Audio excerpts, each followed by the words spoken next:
Sir இந்த BJP பூச்சாண்டி காட்டுறத தயவு செய்து முதல்வர் ஸ்டாலின் அவர்கள் நிறுத்திக்கணும். திமுகவோட சிலபஸை மாத்த சொல்லுங்க. எத்தனை வருஷமா ஒரே சிலபஸை போட்டு அறுத்து தள்ளுவீங்கன்னு தெரியல. திமுக இருந்து திரும்பி திருப்பி இது சிறுபான்மையினுக்கு எதிரானது, இது முஸ்லீம்களுக்கு எதிரானது, கிறிஸ்டியனுக்கு எதிரானது. இப்ப ஸ்டாலின் பேசியிருக்கிறாரு, எஸ்ஐஆர் பேர்ல சிறுபான்மையினுடைய வாக்குகளை எல்லாம் டெலிட் பண்றதுக்கு தான், எடுத்து விடுறதுக்கு தான் அது நடத்துறாங்க. இது அபத்தமா இல்ல? நான் அடிப்படையா ஒரு கேள்வி கேட்கிறேன். எலெக்ஷன் கமிஷனுக்குன்னு ஸ்டாஃப் இருக்காங்களா சார்?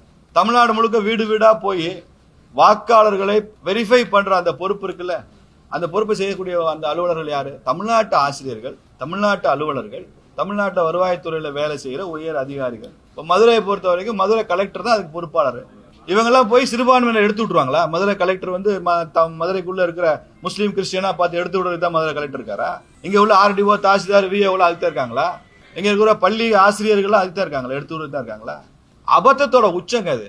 எஸ்ஐஆர் ஏன் எதிர்க்கிறீங்கன்னு தெரியல.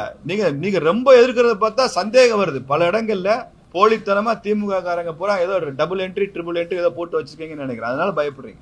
எஸ்ஐஆர் ஒரு மாநில முதலமைச்சர் வரவேற்கணும், ஒரு மாநில கட்சி வரவேற்கணும்.